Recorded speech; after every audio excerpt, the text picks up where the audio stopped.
This is Fam Electric Ghost, and we're live on the air with Moonbae and Moonbae. Moonbae. Sorry, Moonbae. It's First fine. mistake of the night, Moonbae. Sorry. um, and this is the first time we've done an interview for you. And is this your first podcast interview? Yes, this is my first podcast.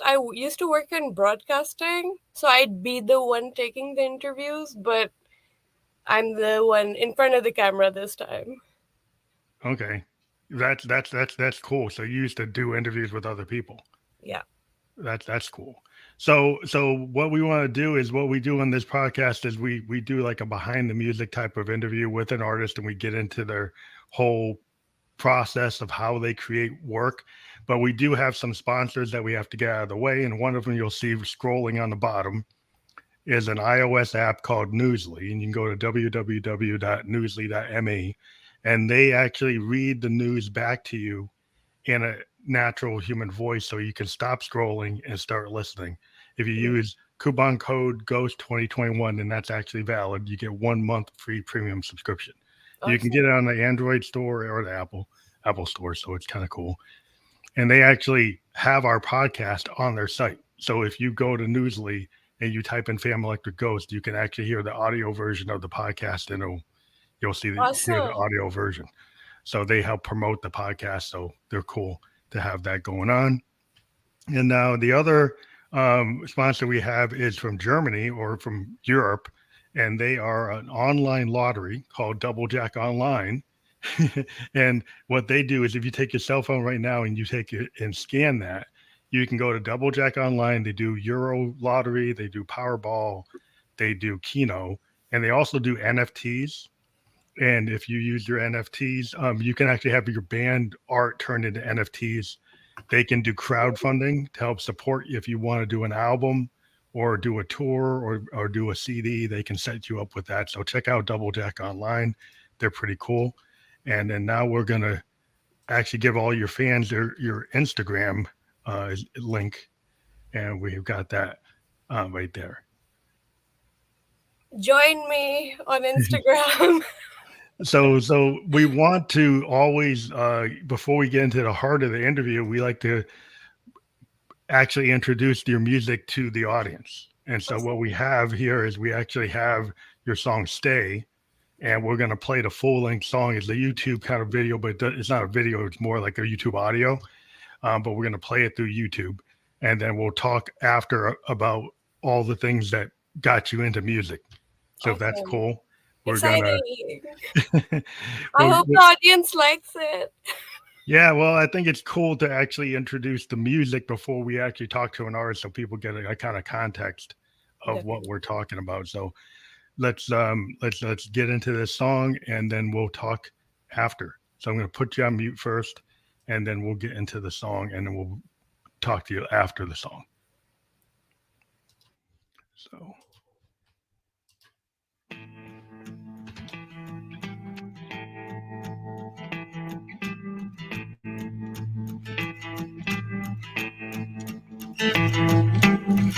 When your heart is on the floor and your world is on its knees, I'm begging of you, please, just stay with me. When you're feeling all alone and you want some release, I'm begging of you, please, just stay with me.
across the mountains and the seas. I'm begging of you, please, just stay with me.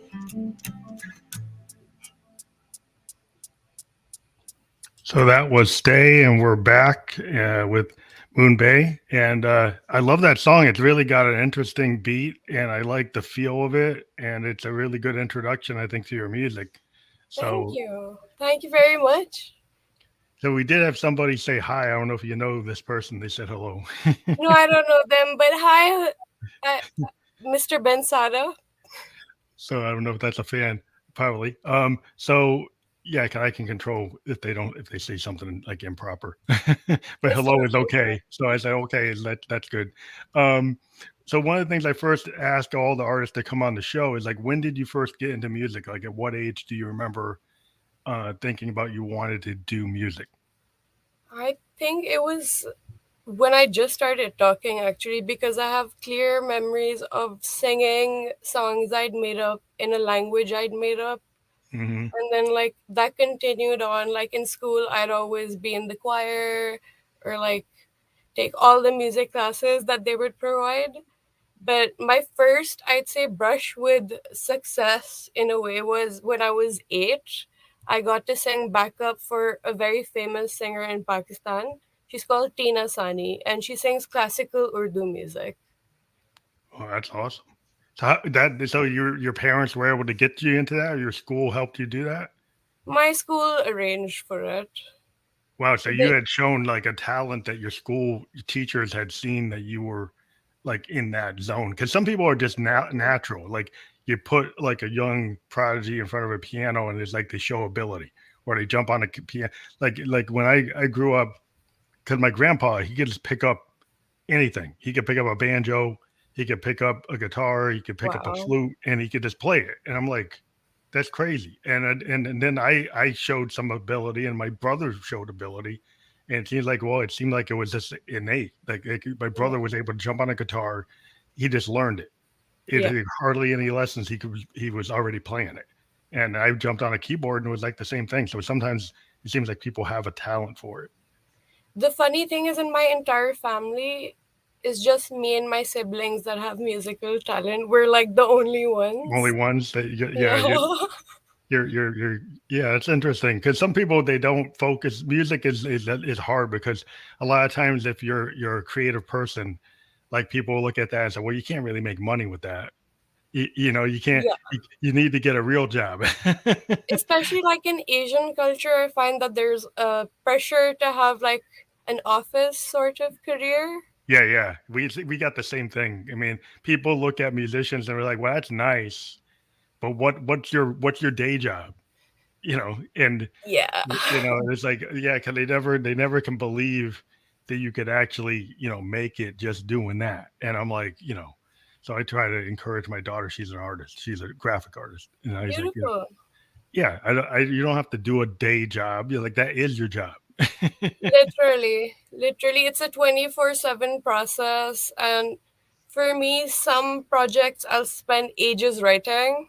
Hmm. With some, I'll come up with the melody, like all the composition and the words within 10 minutes.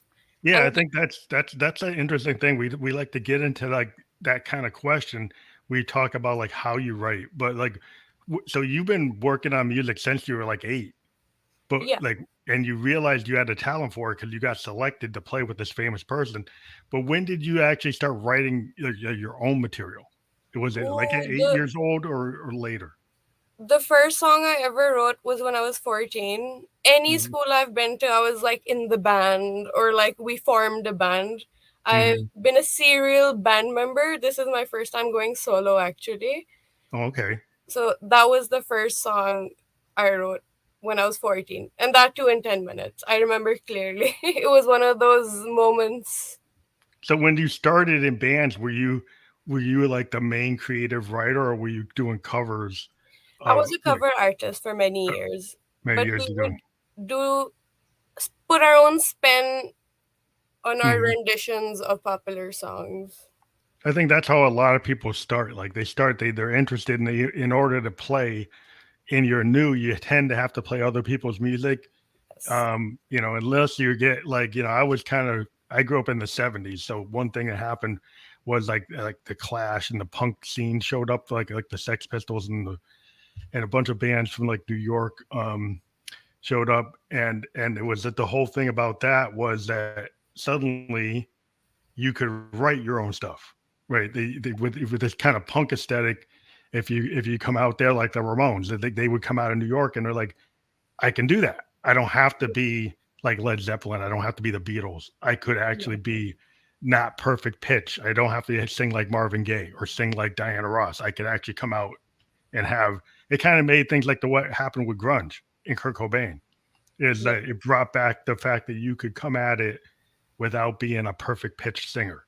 That you could come out because you have honesty, He's about actually one of my biggest inspirations in music.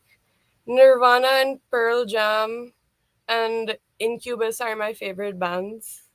I really loved that time period because there was a time period like if you think about like MTV and you had like I like new wave, I like the Duran Yeah. Durans of the world, but it was kind of like, well, are you really going to be able to be like Duran Duran? Are you really going to be like some of these new wave bands? They were like big. They Yeah. had like corporate but spot. It wasn't like what happened with punk, and what happened. Grunge kind of brought back that punk, like what the Clash were, Yeah. what the Ramones were, CBGB scene in New York was that you had these bands that had like they just felt like they wanted to say something. If you think about Blondie, when Blondie came out, there was like they just wanted to say something. They had a female lead singer and they had this punk attitude, and Yeah. they did multiple things. They did like hip hop and funk and disco and punk all at the same time, and that was kind of what I like about music in general is like mixing genres. Um, Definitely. And so especially when you're like Eastern and Western, you mhm. get to write in multiple languages. I sung in three languages and I do you write find in you them as well. Do you find you have to write in English to be able to cross over, like to be able to hit the max audience? Do you have to No, write in English, or do you write in your own language for your own audience? my first language was English. I Hmm. learned Urdu when I was around like I knew basic Urdu, but I properly learned it in fifth grade. Hmm. So I'll never reach the standard of poetry that we have in our musical culture because honestly, it's all poems. It's real poetry. It's like spoken word. Then, Yeah, so your traditional music is more like spoken word with music behind it. yeah, but the spoken word is done on the Eastern musical scale, which Okay. has different rugs. Yeah, yeah. It's different. It's totally different. You have to memorize things. It's very technical. Yeah, it's got your own standard like compositional style. Like you can find that in like Yeah, non-Western cultures. You get into African culture, you can get this spoken word stuff. A lot of African music's got this kind of like spoken word kind of history, oral history. You've got definitely. this. You find that like other cultures are outside of Western cultures, and it's interesting because a lot of African Americans we kind of pull from what we think Africa is like because we don't Yeah, really know it, right? So we we've got this like mysticism of what we think Africa is like, but we've been in America for like 400 years, so we don't really know, but we kind of have a gut feeling, and that's where the blues and all soul and all this stuff came from. It's got that kind of it's in longing. the soul. Yeah, we have, we created different genres within American styles that are like, based on African concepts. Definitely. But so I think I totally, understand different cultures and why I like to bring different points of view onto the show Yeah. because I don't think that a lot of people get to hear like your point of view. So maybe Sure. you can talk more about it. So because I don't think our audience really knows as much about it as they should. Basically, I can speak about my journey, which is also similar to a lot of people's journeys, where we were naturally not nurtured in regards to our musical talent, and we were pushed into higher education, which I totally believe in. Yeah, But I yeah. also believe that there has to be passion in what you do. So I find a lot of musicians in my generation, especially, they're just breaking the mold Hmm. because they really can't give a flying, Yeah. you know, of anyone's Yeah. opinion. Basically, I, I'd say we're a very rebellious generation. Well, I think that's great because like I said, I like a punk aesthetic. I like the grunge aesthetic. I like, a guy like Lou Reed, who Mm, basically, if you think about Lou Reed, he was a poet that yeah, happened to make a band, the Velvet Underground, but it was really poetry. And then he was working with Andy Warhol, who was he's like a phenomenal artist. And so he I love mixed Andy like Warhol. the idea of working with a guy like Andy to do the visuals Yeah, and then doing poetry. I mean, because the Velvets were mostly Lou Reed is not a singer; he's more of a spoken word poet, like yeah, a Dylan, but he's kind of a darker Dylan. And yeah, that always was like I like the radical nature of the Velvets because they just said whatever they wanted to say. They didn't really care what anybody thought. They just said it, and it inspired like multiple genres of music, like new wave, alternative, indie, is all yeah. like Lou Reed. A lot of his stuff is like that's what people built from what he did, and I think anybody who goes and tries to break the mold, I think is great because I think that's what you need to do as a musician. Otherwise, it's like it's not interesting. I think I was definitely inspired by a lot of people like Amy Lee from Evanescence, and Yeah, she's like awesome. she's amazing, and like Haley from Paramore, like as vocalists, Yeah, that because those are good references. yeah, because I find their voices very beautiful, and it's listening to people like them, like Nirvana, like Incubus, that I Hmm. decided for myself that my music is my creative outlet. So that's why I even make all the artwork for it. Oh, that's cool. And I think any like design that's going to be done for future videos, I'm going to be doing it myself. so. The concept of your name, the Moon Bay, does it have a specific meaning to your music? It ties into my real name. My real name means moonlight, so it's Okay, so that's what it is. it's a That's so. it's a play on that. Well, that's cool. Because I always try to I remember to ask a band or an artist like why they have the name they use, because Definitely. usually it tells the story. And a lot of people today, like when you talk to singer songwriters or independent creators like yourself, you're involved in the whole project. Like the whole Yeah. thing is Moonbay. You do the art, you do the writing, you probably do a lot of production. Yeah, the Because co-production, like basically for Stay, I made it with a dear friend of mine, The Miracle. hmm He's like an amazing producer in Pakistan. He has like an indie label, and with him, we literally sat for days on end because we wanted to build the song off of a vibe. yeah, that's a way to do it. Like, I mean, a lot of times, like, that's the one things I always ask because people say, well, how do you write a song? And I think when you're a songwriter, it's like one day I could be walking in the woods and then I get an idea. One day I could just be sitting at my piano and I get an idea. Or I could I be was writing on a diary. It's like you don't know where it's going to come because I think of it like a exactly. poet. Poets used to talk about the muse, right? Like Yeah. Victorian poets, like Yeah. Wordsworth and Blake. They would say, "Oh, the muse told me this." And I Yes. think people just tap into it when you're a creative person, whether you're a painter, musician, actor, you pull from everything that you have experienced. And I think the artist creative mindset is everything that's in your subconscious will just get Funnily enough, I thought of all the lyrics for Stay when I was on the toilet.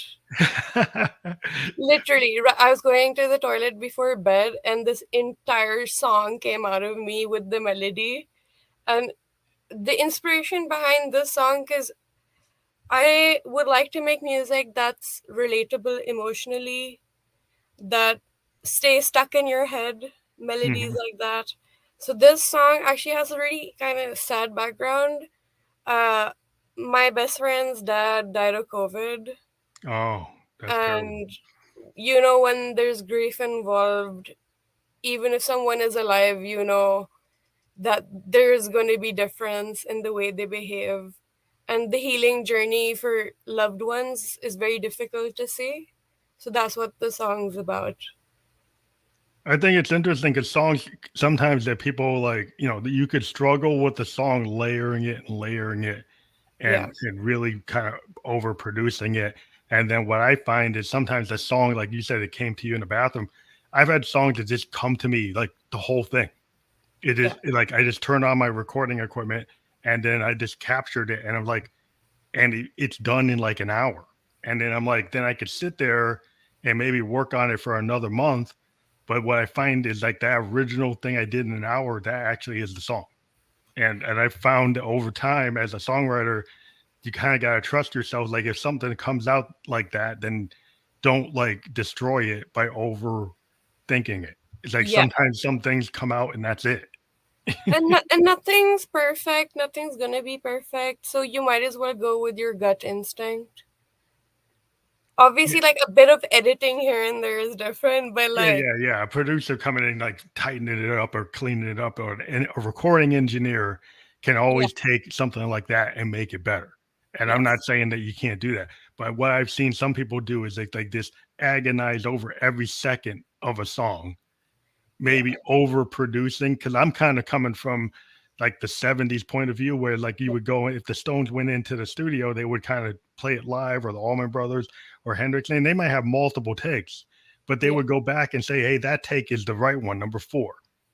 And I'm not going to go into every single line and change it. I'm just going to say, "Oh, I'm going to go with number 4."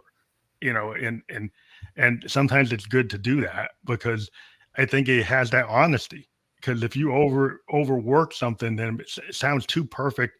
And I don't know if perfection is really part of art.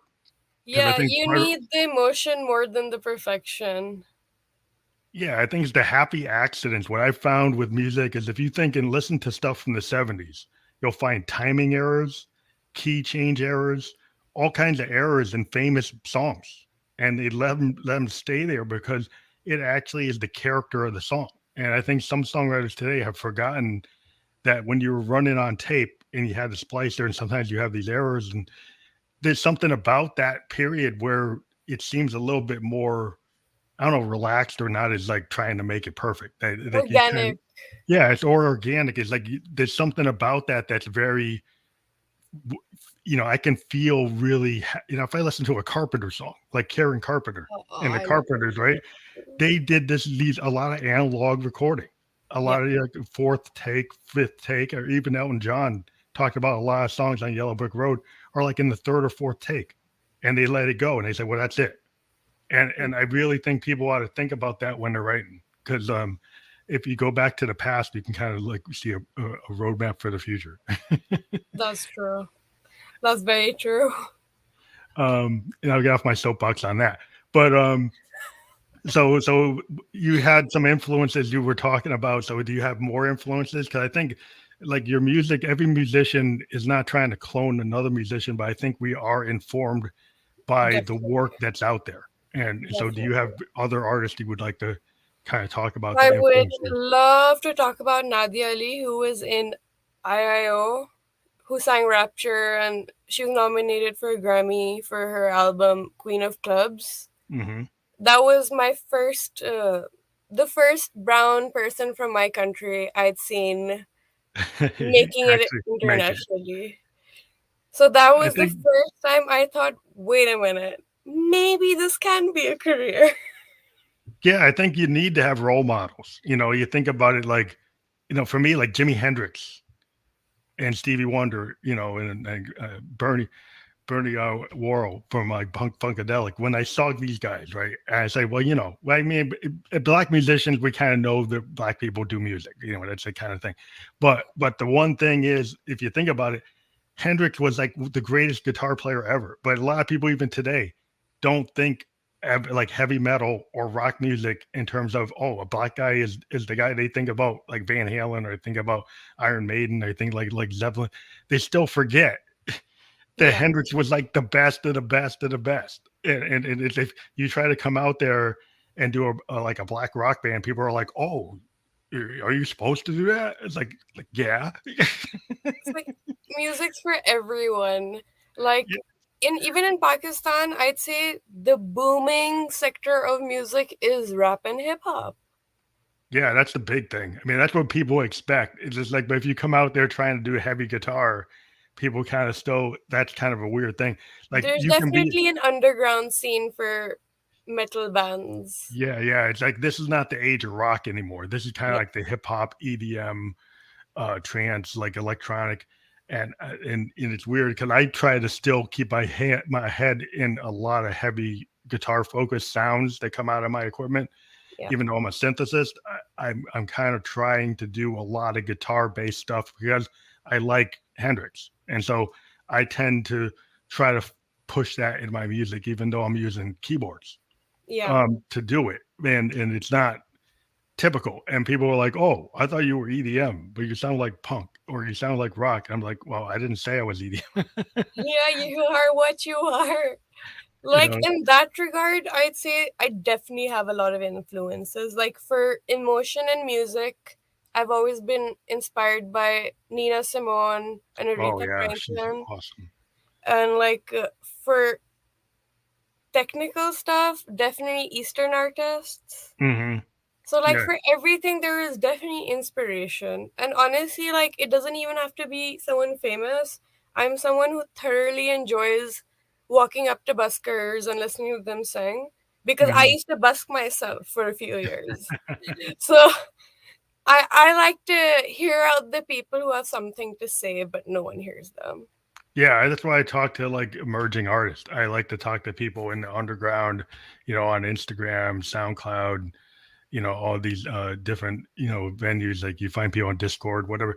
I like because I was a radio guy, like in like college radio, and I like to push like indie bands, like college radio bands. Like back in the day, when the '70s, like bands like REM, before they blew up on Warner Brothers, nobody knew who they were.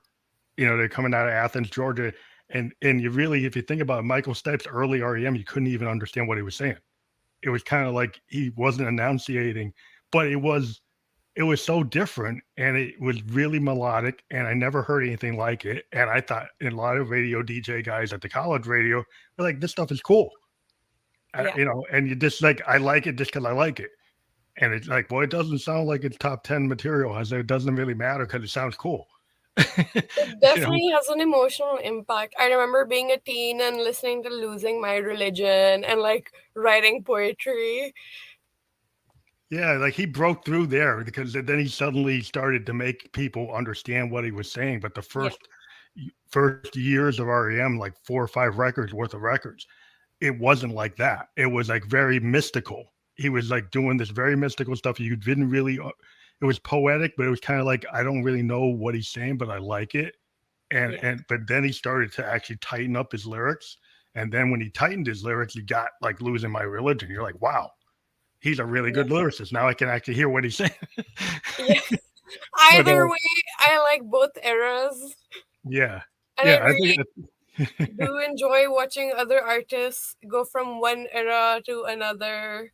Like Adele, for example, we've seen all her albums and the progression of storytelling.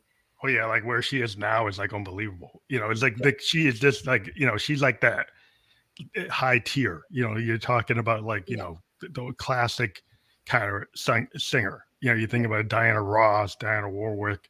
You know that level. You get back to the day when you have like great vocalists. They're hitting like the 5 octave range, or they got yeah, the full vocal capability. Kind of like Motown. You go back to Motown, and everybody there is like killer singers. Everybody is like a singer, yeah, and then they're songwriters, and and they're like, wow, it's like not only can you guys sing, but you guys write, and it's like that to me is always the combination. That's always been the thing that really drives me. Is like I understand when people sing other people's songs, yeah.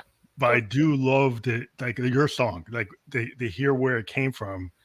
That's the one thing about singer songwriters. It's like listening to like a sound painting or like a sound novel.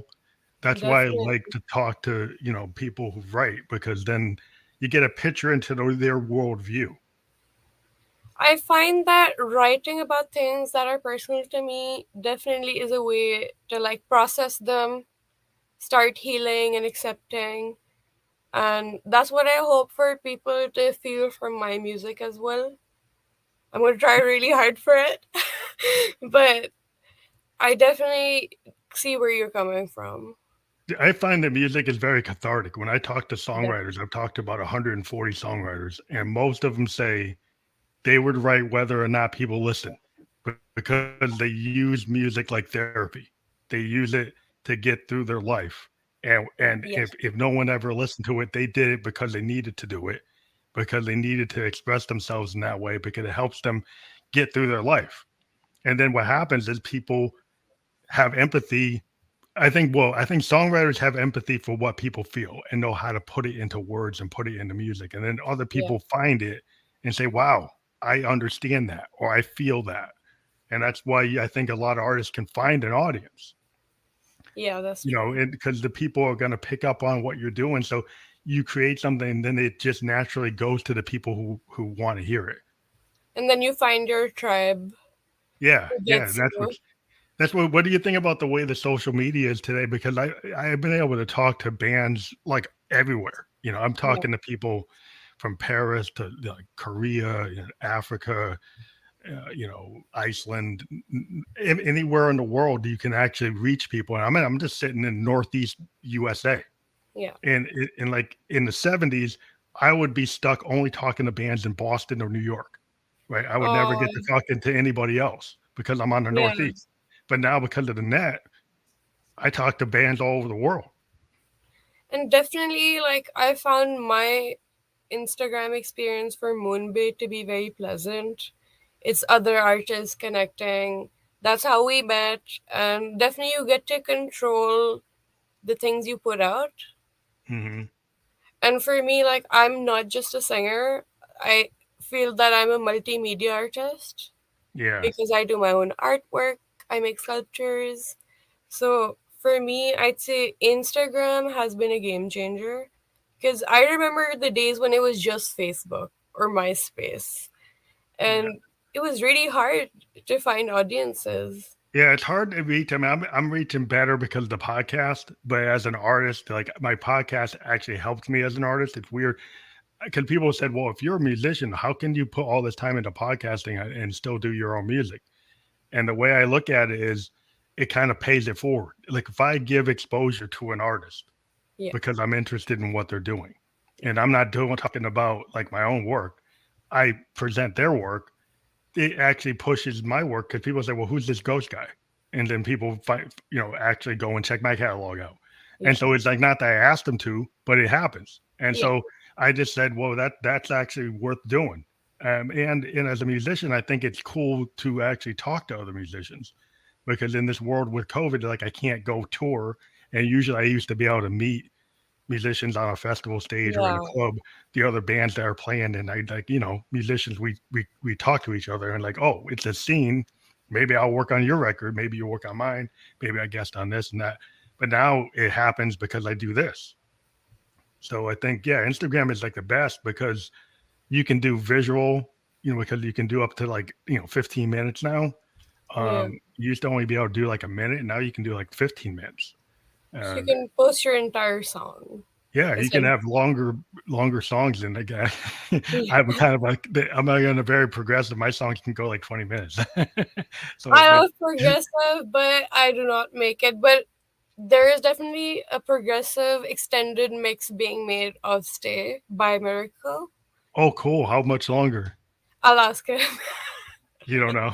Yeah, I don't know. but yeah, when once you go into a club, then the dance mix can go like 7 minutes, 8 minutes, and they Yeah, can go longer. Like EDM songs can go like 15 minutes. You know, this kind of reminds me of like I grew up with bands like Genesis and Yes, and they had whole sides of a record, yeah, like one or two songs on one side. You know, they're like 20, 18 minutes long. yeah. That's kind of like where I came from. But and that stuff is not super popular, but that's my niche is I do stuff like that.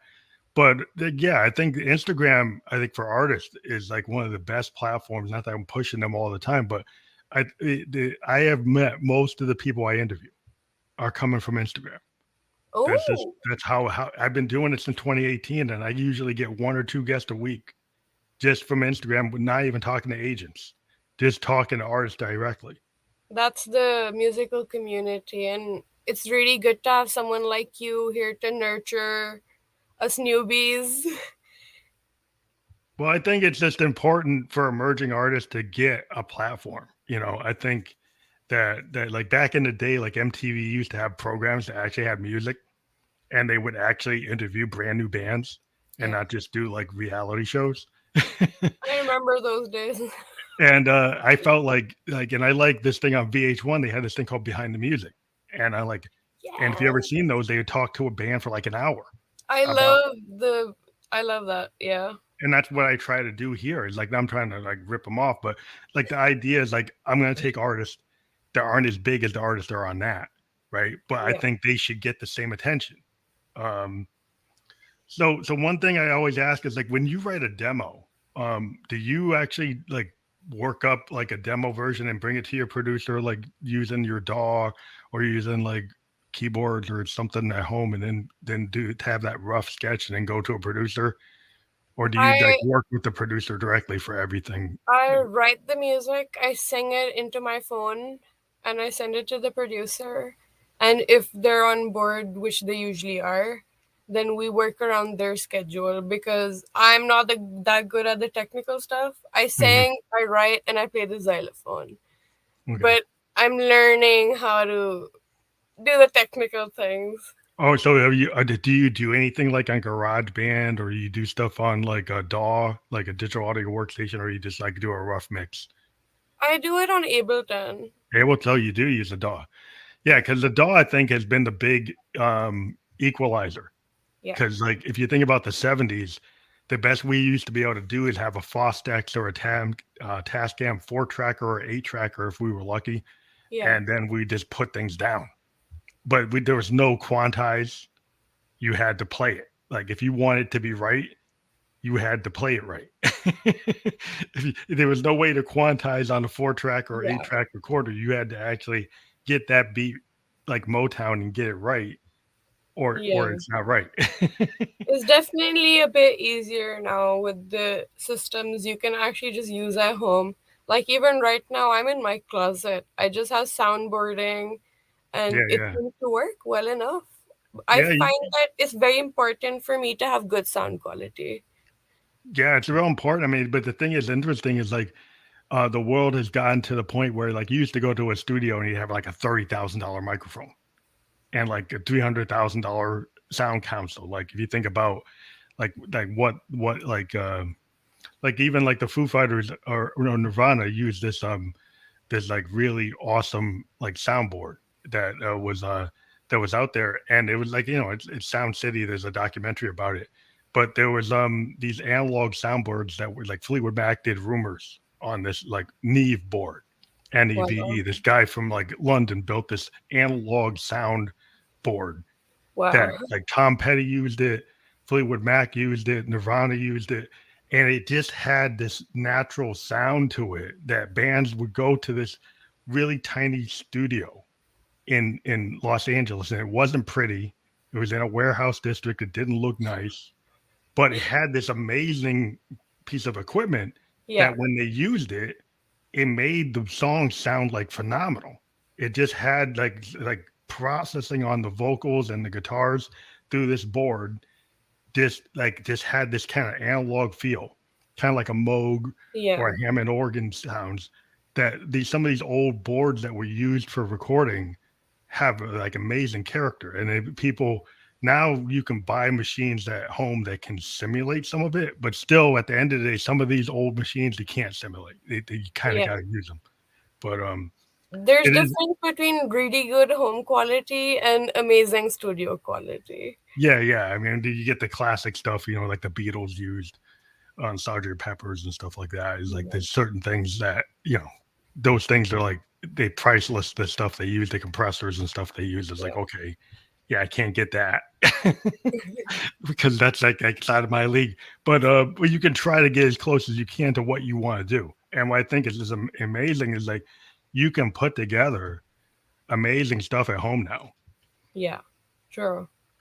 And a And lot of like the emerging talent in Pakistan, people who've even become mainstream at this point, they make their music at home in their rooms. yeah, because you can. I'm a bedroom studio guy. You can see all my stuff. Yeah. And everything I do is made in this room. Yeah. And I don't even go to an outside producer because I've been doing it since I was like Yeah. 18. but like I can understand what you're saying because you can. Like if you get the equipment, you can do everything at home. You don't have to physically go to the studio.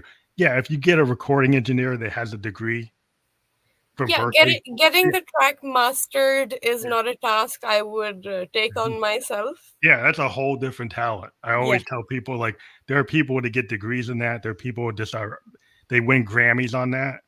yeah, that's Just their job. that's what they know how to do. They're artists in themselves. Like they know how to take your sound and actually make you better. And this is what I always point out to people. If you get a producer or a recording engineer, I think the best ones are the ones that keep you within the context of your art, right? Like if Yeah, you have a style and they enhance it, that's what you want. If you get a guy that goes and says, I'm going to turn you into my last top 10 hit, and then it totally reworks everything you did and turns it into something else, right?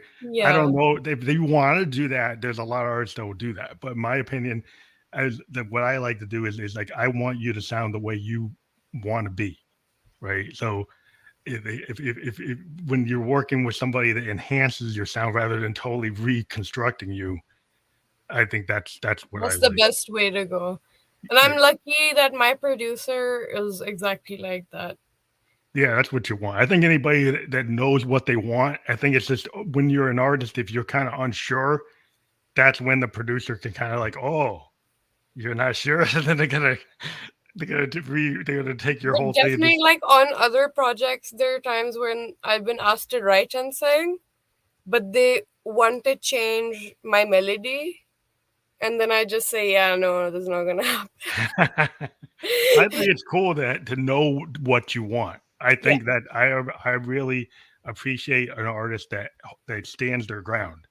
You know, yeah. I think you have to because the way the industry is, if you show like a little bit of hesitance, there are people that will totally remold you and what they think you should be.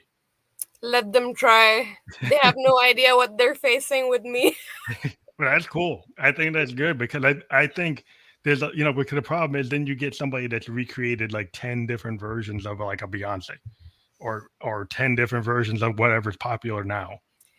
And then Basically, you that's get the why clone. a lot of people sound the same. Yeah, I that's the can't tell the problem difference between a lot of new artists that I hear on the radio.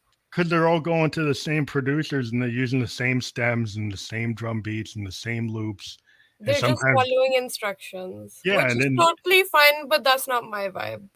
well, yeah, because I think one of the things about music that I think is really unique is a singer songwriter, you putting your life in front of the world.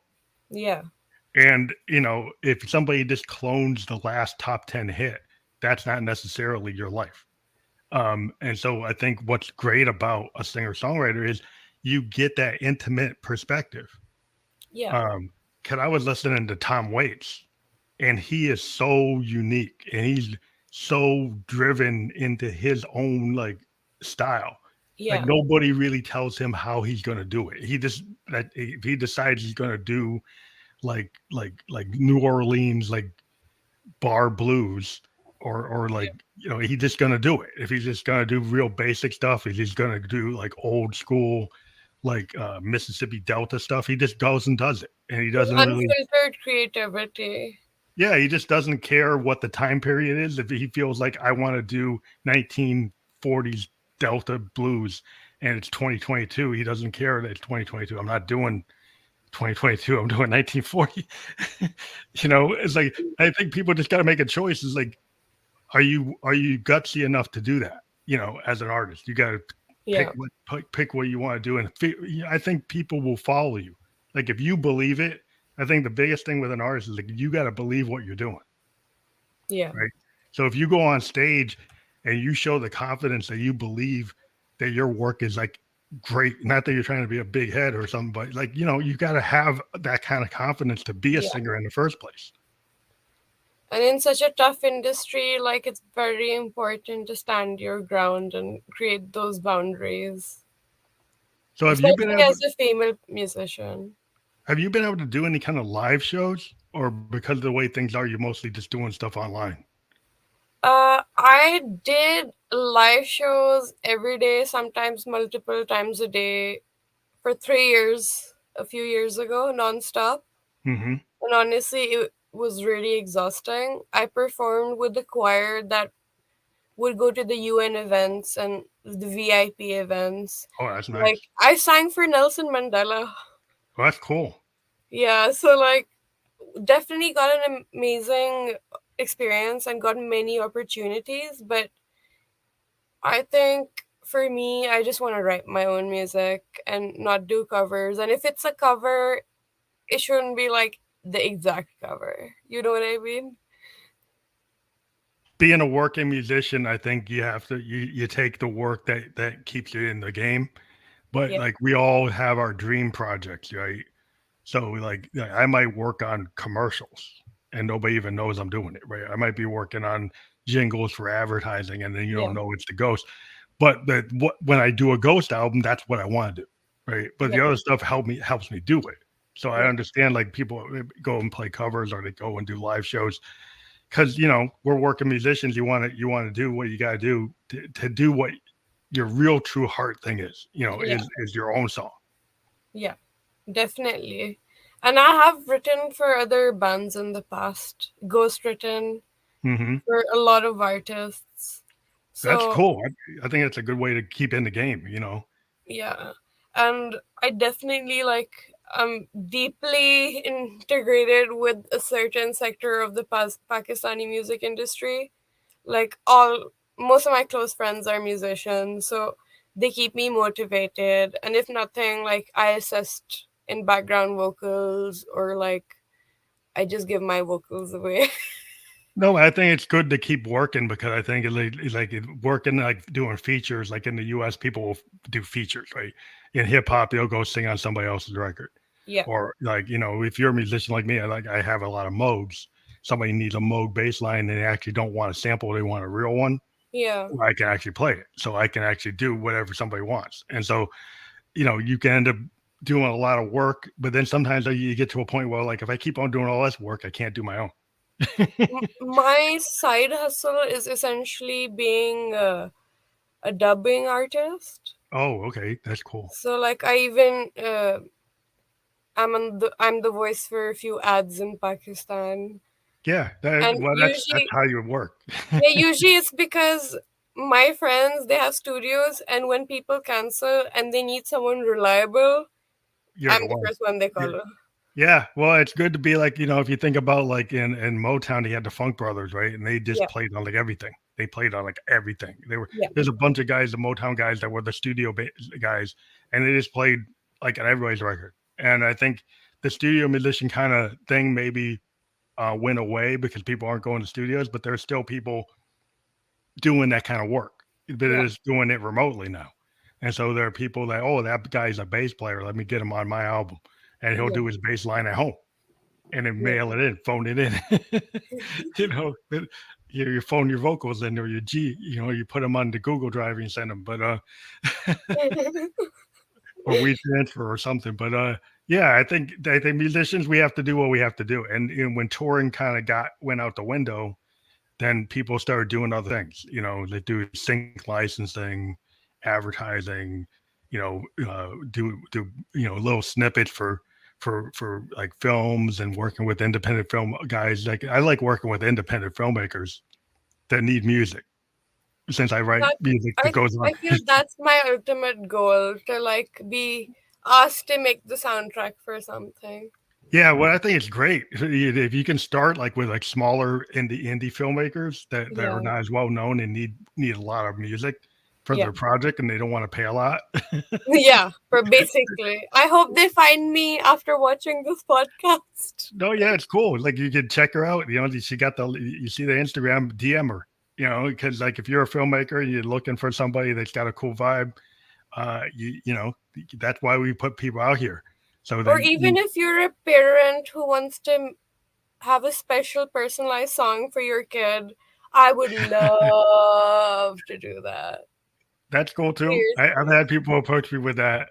Uh, can you do a birthday song? It's like as the ghost is like, well, I don't know. I just love like silly funny songs as well because while I was in Pakistan, I worked as a musical comedian as well. Oh, you did like stand up, Improv. improv. That's pretty cool. That's Yeah, nice. so we'd get someone out of the audience. We'd ask them, "What did you do all day from the moment you woke up?" And Hmm. it was me and a friend who's a rapper.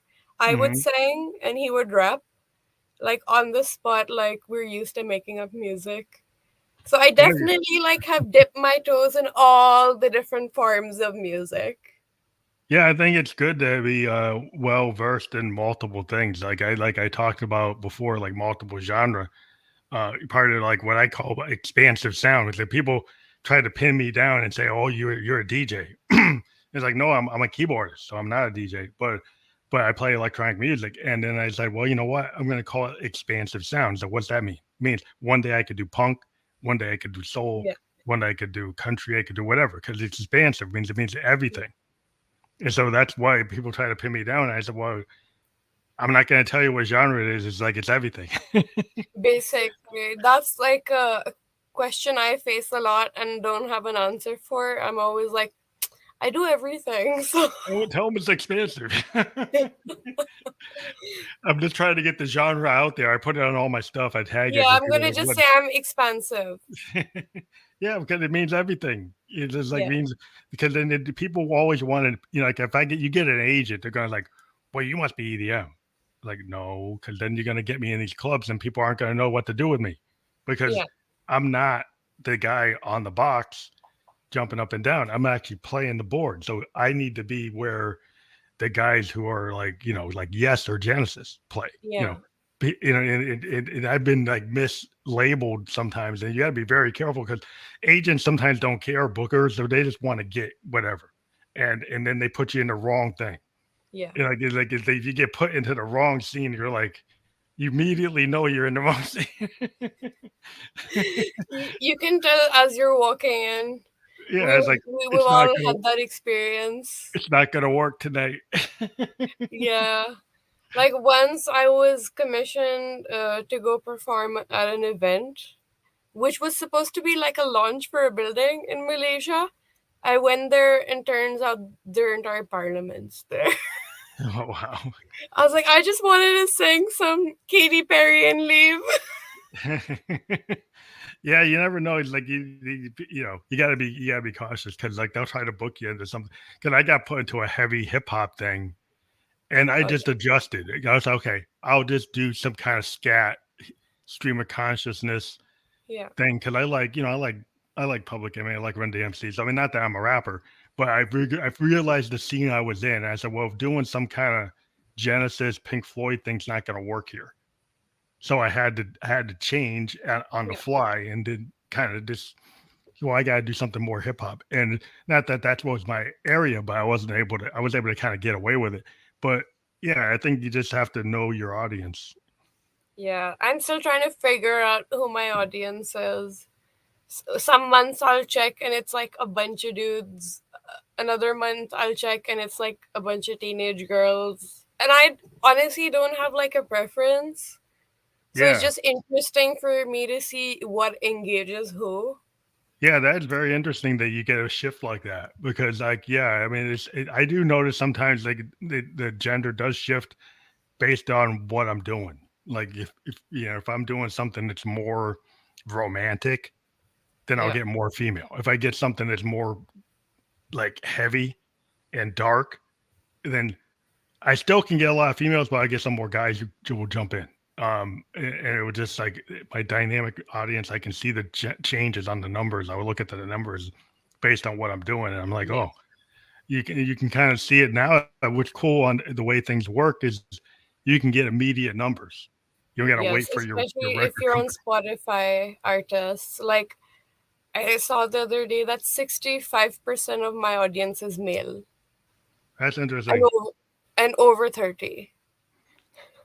Well, you're hitting that group. You Yeah, never know. You like it. I used to be really like have a lot of male audience because I was doing a really experimental stuff, and yeah, then I started branching out. The songs were a little bit more accessible, and then more women started coming in. And I noticed there was a whole story about Genesis. between like the Peter Gabriel Genesis and the Phil Collins Genesis. Like Yeah. Peter Gabriel was super experimental, and they Yeah. mostly had a male audience. And then when Yeah. Phil started taking the lead and started doing all these romantic songs, then suddenly this shifted over to like more female audience. Yeah. And so like it was because their content went from being like talking about outer space and Yeah. talking about like a relationship between a man and a woman, and then suddenly, well, you're not talking about outer space anymore, so now you've got people who couldn't relate to you. Yeah. With me, I find that most of the stuff I write deals with loss and grief, which I think is universally Yeah, that could be either. understandable. That can be that. I dig like Karen Carpenter songs. Yeah. I love like Carole King and a lot of the female songwriters from the '70s. Yeah. And people would think that, well, only a certain audience would love that. But I think it's like, anything that's kind of, Karen Carpenter, to me, her voice is so melancholy. Even when she was happy, it was like melancholy. It just kind of triggers this kind of romantic sadness. And sometimes you're in the mood for that. And then sometimes when you're it's too depressing and you don't want to get into it. But I think it's just something that you could be a guy or a girl to get into that. It doesn't matter. But I think it's interesting when I hear her voice. I just like it just triggers memories. Definitely, like that feeling of nostalgia that gets stuck in your head. Yeah, it's just like she And represents the '70s for me. Like, because I grew up as a child in the '70s. Like, my parents used to play her music, and then when I was a kid, I was like 10 years old. I was like, I'm tired of that.